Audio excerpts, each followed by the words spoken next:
नमस्कार। आज हम मौजूद हैं बांदा चित्रकूट लोकसभा की करबी विधानसभा में।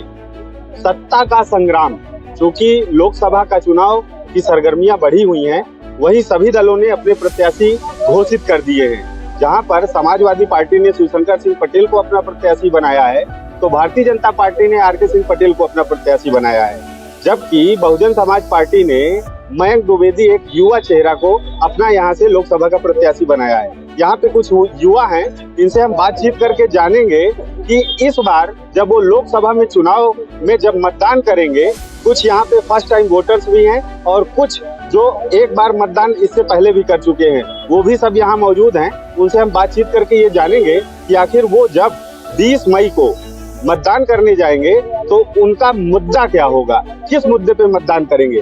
क्या नाम है आपका? मेरा नाम आकाश मिश्रा है। और मैं आकाश जी, ये बताइए, जब 20 मई को यहाँ मतदान हो रहा है तो आप किस मुद्दे पे यहाँ मतदान करने वाले हैं? एक तो पहला मुद्दा यही है कि पलायन का मुद्दा है, रोजगार का जो मुद्दा अहम है। यानी हमारे क्षेत्र में मानीपुर में आप ही देख लीजिए कि जो जनता है वो कितना पलायन करती है। आप बांदा में देख लीजिए, बांदा में कितना पलायन करते हैं लोग। यहाँ से दिल्ली और बॉम्बे, गुजरात जैसे शहरों में कमाने जाते हैं, और आपके क्षेत्र में गिलास जैसे फैक्ट्री, तमाम फैक्ट्री नहीं जो जिनका निर्माण फिर से कराया नहीं जा सकता। आज भी फैक्ट्रियां हैं लेकिन बंद पड़ी हैं। तो सब तमाम रोजगार के मुद्दे भी हैं। और यहाँ पे एक चीज और सबसे बड़ा मुद्दा है शिक्षा और स्वास्थ्य का। मैं तकरीबन अगर देखूं तो तमाम आसपास जिले की मेडिकल कॉलेज बनकर तैयार हो गया, उद्घाटन होने की बारी आ गई है।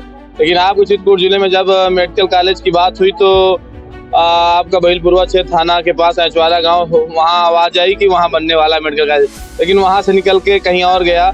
किसी सत्ता के हुक्मरानों ने अपने यहाँ दबाव में ले जाने की कोशिश की, लेकिन वहाँ भी बनकर तैयार नहीं हो पाया। नाम में ही कागज पे रह गया, लेकिन उसके बाद भी अभी तक मेडिकल कॉलेज का निर्माण नहीं हो पाया। लेकिन अब दूसरी बात शिक्षा की, जो शिक्षा में भी अहम मुद्दा है। जो आपका क्षेत्र आज भी शिक्षा से, हमारा क्षेत्र अधूरा है। यानी चित्रकूट का जो मानीपुर पाठा इलाका है वो भी आज भी शिक्षा से अधूरा है। वहाँ के बच्चे आज भी पढ़ने के लिए कई किलोमीटर पैदल जाते हैं। तो शिक्षा जो है और रोजगार जो है, ये सबसे बड़ा अहम मुद्दा है आपके हमारे बांदा चित्रकूट लोकसभा क्षेत्र के करबी और चित्रकूट विधानसभा मानीपुर में। ठीक है जी। आपका क्या नाम भैया? रवि। ये बताइए, जो शिक्षा की बात हुई और स्वास्थ्य की बात हुई, क्या इस मुद्दे से आप सहमत हैं? स्वास्थ्य के बारे में तो पूछे नहीं, क्योंकि जो अपना स्वास्थ्य जिला चिकित्सालय है वो रिफर सेंटर बना हुआ है। आज 10 साल दूसरी पंचवर्षीय है बीजेपी की, लेकिन बीजेपी ने अपना इलेक्ट्रॉल बॉन्ड के माध्यम से पैसे तो काफी इकट्ठा कर लिया, बाकी एक जो है वेंटिलेटर नहीं दे पाया चित्रकूट के लिए। अगर एक एक्सीडेंट या कुछ भी घटना हो जाती है तो चित्रकूट जिला चिकित्सालय सीधे रिफर सेंटर सतना है, प्रयागराज है, कानपुर रहता है। किस मुद्दे पे आप इस बार मतदान करेंगे? इस बार तो मतदान होगा शिक्षा, चिकित्सा और रोजगार में। परिवर्तन होगा या फिर यही? हाँ, परिवर्तन कन्फर्म है, क्योंकि जो पिछले सरकारें थी या वर्तमान सांसद जी हैं, एक जो है गुंडेगर्दी टाइप और अवैध खनन, और आप देख रहे हैं कि जो उनकी गाड़ियां जो है धुआंधार चल रही हैं, और बाकी जो आम आदमी है वो प्रताड़ित है। उनके लिए 24 घंटा नो एंट्री है, उनके लिए कोई नो एंट्री नहीं है। देखिए, वर्तमान सांसद का ये बहुत बड़ा मुद्दा है खनन, अवैध ओवरलोडिंग। जानते हैं भाई साहब से? भाई साहब, ये जो भाई साहब ने कहा अवैध खनन ओवरलोडिंग, सहमत हैं आप? बिल्कुल इससे सहमत हैं भाई। अवैध खनन ओवरलोडिंग में लगाम लगना चाहिए, क्योंकि ओवरलोडिंग से आम जनता परेशान होती है। आम जनता किस तरह परेशान होती है? ओवरलोड गाड़ियां चलती हैं, और जो देखिए जो सत्ता में व्यक्ति बैठा हुआ है उसके लिए नियम लागू नहीं है। जो सत्ता में नहीं है उसको परेशान किया जाता है। तो नियम सबके लिए बराबर होना चाहिए। इस बार किस मुद्दे में आपका वोट होगा? भाई, इस बार मुद्दे में वोट है, विकास के मुद्दे में वोट होना चाहिए। और ये जो ओवरलोडिंग, अवैध खनन और जो भ्रष्टाचार है, इस पर इस बार वोट होना चाहिए। तो क्या इस बार परिवर्तन होगा या फिर इसी? बिल्कुल परिवर्तन होगा, 100% परिवर्तन होगा। अच्छा, एक बात बताइए, ये जो प्रत्याशी हैं, इनके प्रत्याशी चूंकि भारतीय जनता पार्टी के जो वर्तमान सांसद रहे, उन्हीं को पुनः टिकट देके फिर से प्रत्याशी बने। आप उनके पिछले 5 साल के काम से कितना खुश हैं? 1% खुश नहीं है, 1% काम नहीं हुआ। मैं आज देखा था कि ये कबरई की कोई रोड को बताया कि कबरई में और ये जो बेड़ी पुलिया से चित्रकूट, ये कोई विकास नहीं है। पूरा जिला है पूरे जिले में इसका कहीं और कुछ विकास नहीं दिखता है। इसलिए 100% इस बार बांदा लोकसभा सीट का परिवर्तन होगा। बिल्कुल। और भी कुछ लोग हैं यहाँ पे, आइए बातचीत करके जानते हैं इनसे। भैया क्या नाम है आपका? हमारा राम बाबू नाम है। आप मतदाता हैं? हाँ है। इस बार किस मुद्दे पे आप वोट करने जा रहे हैं? हम इस बार शायद बीएसपी को देंगे। अच्छा, देखिए कहीं ना कहीं जो यहाँ पे जो यंगस्टर्स हैं, युवा हैं, उन्होंने अपनी बात को, जो यहाँ की बांदा चित्रकूट लोकसभा की जो सीट है उसके बारे में अपनी बात रखी है। यहाँ पे कुछ लोग और हैं, इनसे भी बातचीत करते हैं। क्या नाम भैया आपका? पप्पू जायसवाल मेरा नाम है। आपके चैनल का बहुत बहुत धन्यवाद, जो आपके चैनल के द्वारा शायद वहाँ तक बात पहुँच जाए। जी बताइए फिर, आपकी बात है क्या, वहाँ तक पहुँचा दे? हमारी बात तो ये है, ये जुगली बात जो सरकार है इसको तो चेंज होना ही चाहिए, क्योंकि देखिए शिक्षा और स्वास्थ्य बहुत ज्यादा यहाँ पे पीड़ित है। शिक्षा इतनी महंगी है, इस भारतीय जनता पार्टी की सरकार में अगर मर रहा है आदमी तो शिक्षा इतनी महंगाई, फीस, किताबों की, वो आम जनता के ऊपर कहर पड़ रहा है। इस उससे पे भारतीय जनता पार्टी को यहाँ से निकालने का कार्य करेगी तो जनता करेगी, मुंह तोड़ जवाब देगी जनता को आज समय मिला है तो जनता उसको जवाब देगी। किस पार्टी से हैं आप? मैं किसी पार्टी से नहीं, मैं एक व्यापारी हूँ। व्यापारी? चलिए देखिए, व्यापारी का गुस्सा है। यहाँ पे ये समोसे वाले भी व्यापारी हैं, कहते हैं इनका समोसा बहुत बिकता है। इनसे भी हम बातचीत करेंगे, क्योंकि ये अपना बना रहे हैं समोसा। देखिए ये दुकान कहीं ना कहीं यहाँ की फेमस दुकान है, और ये जो है समोसे तैयार करते हैं और गर्मा गर्म समोसे खाने के लिए यहाँ देखिए लोगों की भीड़ लगती है। मैं अपने वीडियो जर्नलिस्ट से कहूंगा जरा आप यहाँ दिखा दें। ये देखिए, ये भीड़ लगती है, समोसे इधर से निकलते नहीं है कि उधर ये तुरंत बुक हो जाते हैं। भैया क्या नाम है आपका? रवि।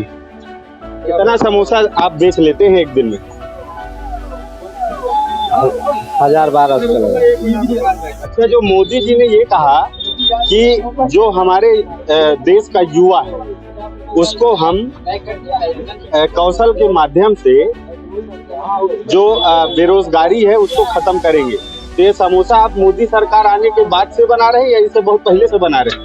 बहुत पहले से बना रहे हैं। महंगाई का कुछ समझ में आता है, महंगाई है या नहीं है? महंगाई तो बहुत है।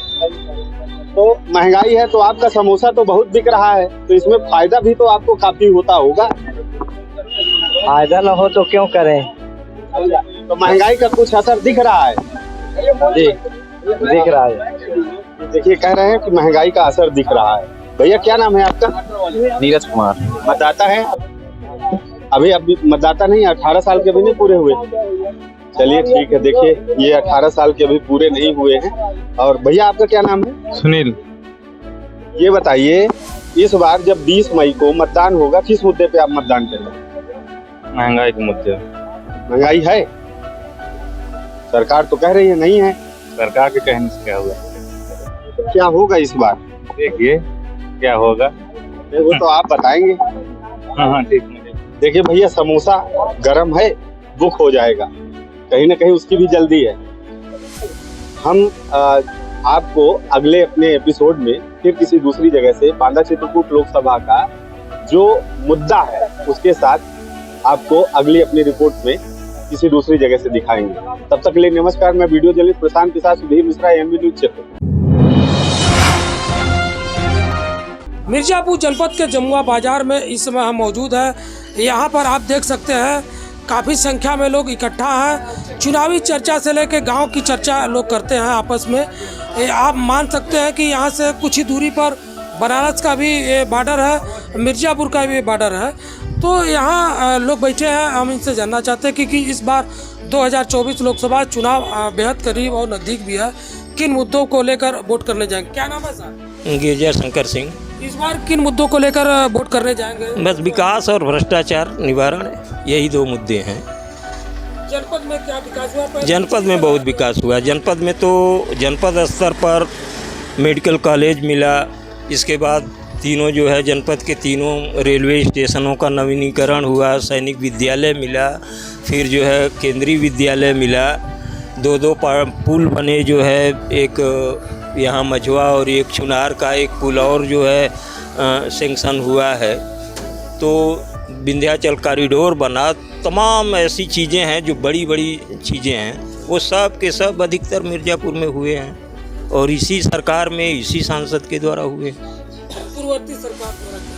पूर्ववर्ती सरकार द्वारा तो कोई विशेष कार्य नहीं हुआ था। एक पुल की बात मैं बोल रहा हूँ, वो मायावती जी के ज़माने से पहले तो मुलायम जी ने जो ये बरैनी पुल है, इसके लिए उन्होंने कहा था कि मैं बनवा दूंगा।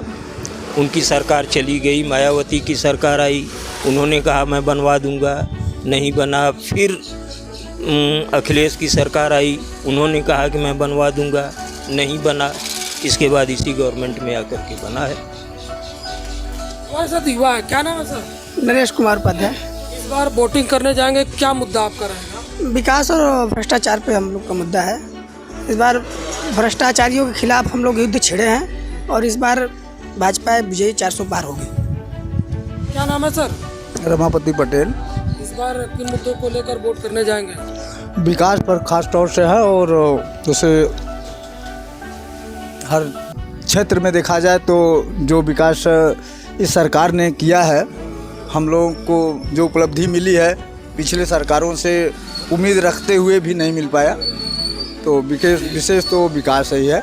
भ्रष्टाचार उन्मूलन में जितना सहयोग किया, ये जो हिंदू मुस्लिम दंगे हुआ करते थे उस पर भी इस सरकार ने इतना कंट्रोल कर लिया कि कहीं भी दंगे नहीं हो पा रहे हैं। इसके पहले तो हर वर्ष हिंदू मुस्लिम दंगे हुआ करते थे। तो इन सब से महिलाओं के लिए ख़ास तौर से विशेष सुविधा रही है कि अकेले कहीं भी निकलने में वो सक्षम नहीं थी, लेकिन आज महिलाएं स्वतंत्र रूप से अकेले जा रही हैं, कहीं कोई घटना दुर्घटना नहीं हो पा रही है। ख़ास तौर से इसी को लेकर के हम इस बार चुनाव में भागीदारी निभाएंगे। क्या नाम है चाचा? राम सागर उपाध्याय। इस बार किन मुद्दों को लेकर वोट करने जाएंगे?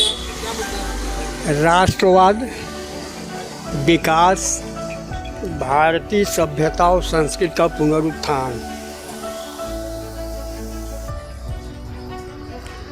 और सुशासन।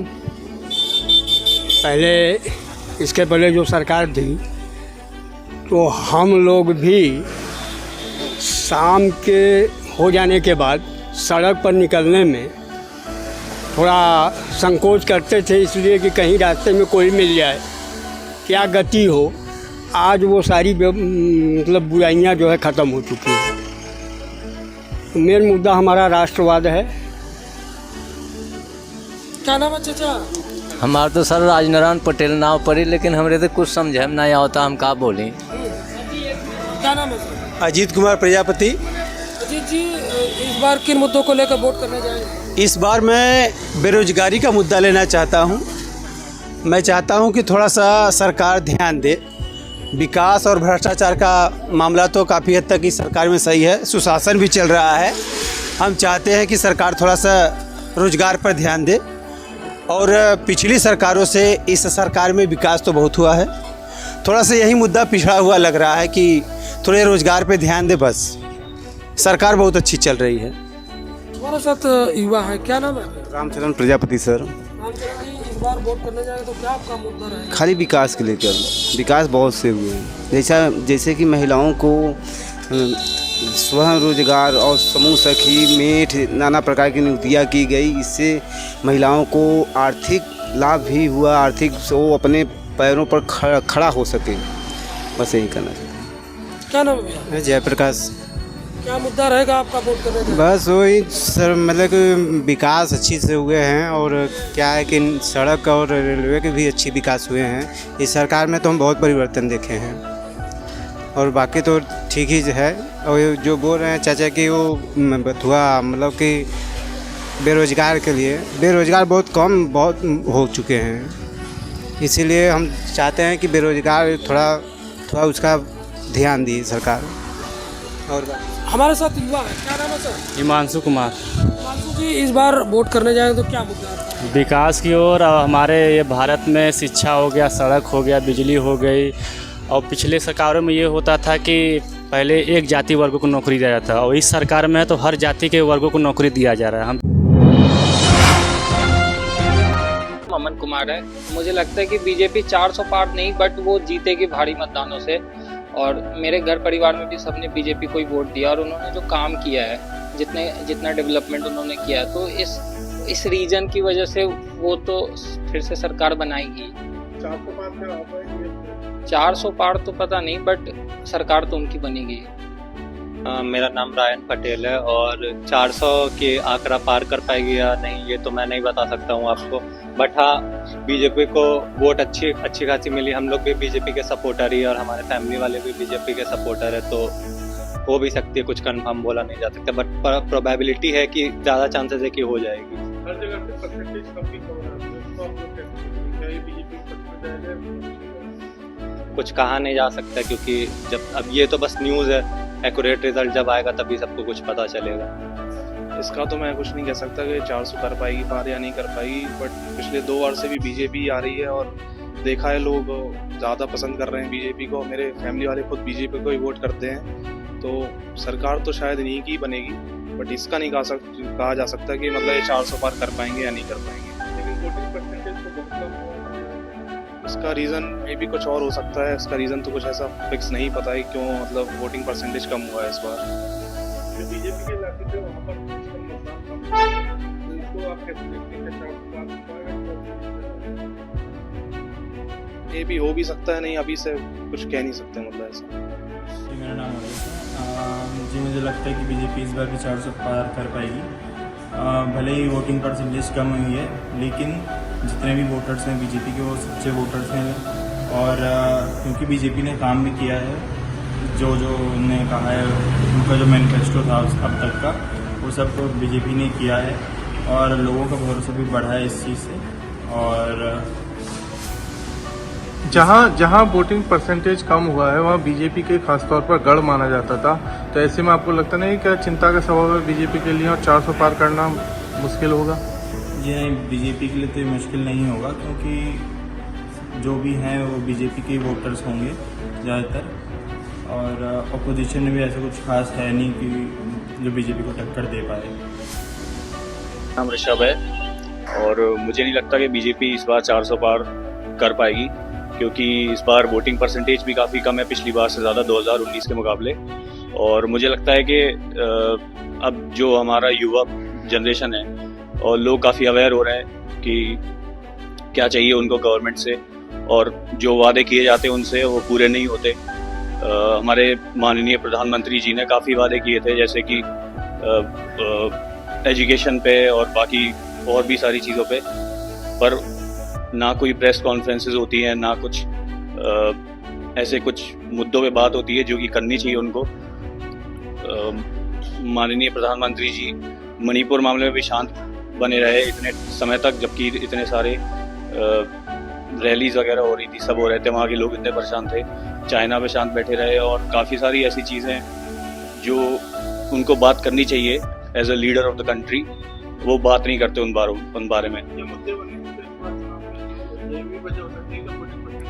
मेरे ख्याल से ये भी वजह हो सकती है और मेरे ख्याल से लोग काफ़ी नाराज़ भी हैं उनसे और काफ़ी ज़्यादा एक्सपेक्टेशंस थी उनसे जो कि उन्होंने पूरे नहीं किए, बजाय इसके कि रिलीजन पे वोट्स लेके और उसको रिलीजन को ऐसा अपनी पार्टी का मेन मुद्दा रख के कि हम इस पे वोट लेंगे, लोग मास मीडिया को अपील करने के लिए और बाकी एक्चुअल मुद्दों को इग्नोर किया गया। तो 400 पार मेरे ख्याल से नहीं कर पाएगी। मेरा नाम दिनेश पाल यादव। लोकसभा कौन सी है? 28 लखीमपुर खीरी। अच्छा, कितने प्रत्याशी आपके वहाँ चुनाव लड़ रहे हैं? एक समाजवादी से उत्कर्ष वर्मा है, दूसरे अजय मिश्र टेनी है, वो पहले से ही सांसद हैं और गृहराज मंत्री भी हैं, वही जीत रहे हैं और उन्हीं की सीट निकल रही है। तो आप वोट क्या सोच के करेंगे? अरे हम हिंदू हैं, हिंदू को वोट देंगे। तो जैसे बीजेपी कह रही कि 400 पार का नारा लगा रही, क्या 400 पार हो सकता है बिल्कुल। और ये प्रत्याशी जैसे कि इंडिया गठबंधन है जी, तो ये भी दावा कर रहे हैं कि हमारा जीत पक्की है, तो क्या ऐसा होगा? ऐसा कुछ नहीं हो सकता है, ये सब गठबंधन तो पहले भी था, अब इस बार भी गठबंधन किए हैं। गठबंधन की सरकार में नहीं तय कर पाएंगे कौन कौन चलाएगा कौन नहीं चलाएगा। हाँ और बताओ। बहन जी ने जो प्रत्याशी उतारा है, अरे उसका कोई नाम निशान नहीं। श्याम पांडे। लोकसभा का 28 लोकसभा लखीमपुर। क्या है चुनाव का प्रकरण पूरा कि चुनाव में कौन प्रत्याशी जीत रहा आपके वहाँ है और किसको प्रधानमंत्री के रूप में देखना? अब 3 प्रत्याशी हैं। सपा से उत्कर्ष वर्मा हैं और बसपा से वो कालरा हैं, आयस कालरा, और तीसरे अजय मिश्रा। तीनों बीजेपी से हैं। अब इसमें तीनों की टक्कर है, जिसकी किस्मत तेज होगी वही जीत सकता है। कौन सी लोकसभा है? 28 लोकसभा लखीमपुर। चुनाव का क्या समीकरण है यहाँ? चुनाव का समीकरण जो है भाजपा जीत रही है। भाजपा जीत रही है। और ये इंडिया गठबंधन है, बसपा प्रत्याशी है, इसमें क्या? ये फ्लॉप हो रहा है। फ्लॉप हो रहा है, केवल भाजपा ही जीत रही है। भाजपा ही जीत रही है। भाजपा ने क्या, भाजपा से आपको सहयोग मिला है? भाजपा हमें नहीं मिला, जनता को मिला है, काफ़ी सहयोग मिला है, काफ़ी योजनाओं का लाभ मिला है जनता को। श्याम कुमार शुक्ला एडवोकेट, अस्पताल रोड, शुक्ला मार्केट, लखीमपुर खीरी। ये लोकसभा कौन सी है? ये लखीमपुर लोकसभा 28 है। 28 लोकसभा क्षेत्र लखीमपुर है। तीसरे चरण की वोटिंग का समीकरण क्या बनेगा? जहाँ तक मैं समझ रहा हूँ कि प्रत्याशी तो मेरी नज़रों में सभी ठीक ही हैं, परंतु चूँकि माननीय प्रधानमंत्री श्री नरेंद्र मोदी जी का एक पुनः वेव चल रहा है, लहर चल रही है, और जनमानस में भी उनकी एक अच्छी छवि है और एक प्रखर नेता है, जनप्रिय नेता है, और विश्व में भी उनकी अपार लोकप्रियता है। उसके मद्देनज़र बहुत सी प्रधानमंत्री जी की उपलब्धियां हैं भारतवासियों के प्रति। उस मद्देनज़र तो एक वोटर के मन में एक समीकरण यह भी है कि उनके द्वारा विगत कोरोना काल से और अभी तक फ्री सामान्य जनता को राशन उपलब्ध कराया जा रहा है, जो आगामी 2005 वर्षों के लिए उन्होंने कर रखा है, 2029 तक। जैसे कि वकील साहब, मोदी सरकार के नारे हैं अब की बार 400 पार बीजेपी सरकार जी, क्या ऐसा इसमें क्या लग रहा है? देखिए, जहाँ तक मेरा अपना सोचना है, ये तो पार्टी के नेताओं का एक अपना समीकरण होता है, और चूँकि वह प्रधानमंत्री जी जिन मुद्दों को लेकर के या जिस एक आत्मविश्वास को लेकर के या उनके जो सहयोगी वरिष्ठ नेता लोग हैं या उनके अन्य सहयोगी गठबंधनों के वरिष्ठ नेता जन हैं, उनकी उपलब्धियों को देखते हुए और जनता के अपने प्रति स्नेह को देखते हुए वह व्यक्तिगत रूप से ऐसा महसूस करते हैं। मैं तो ये कहना चाहता हूँ कि जो 400 के पार बताया उन्होंने है, उससे भी अधिक उनको सीटें प्राप्त हो, यह एक जनहित में ही होगा। श्याम पांडे नाम है। कहाँ रहते हैं? लखीमपुर में रहते हैं। लोकसभा कौन? लोकसभा 28 लोकसभा लखीमपुर। तीसरे चरण का मतदान होना है, तो उसमें समीकरण अपने वहाँ क्या रहेगा? समीकरण का 3 प्रत्याशी हैं हमारे यहाँ लखीमपुर में। आयस कालरा और बसपा से उत्कर्ष वर्मा हैं, सपा से अजय मिश्रा टेनी हैं बीजेपी से।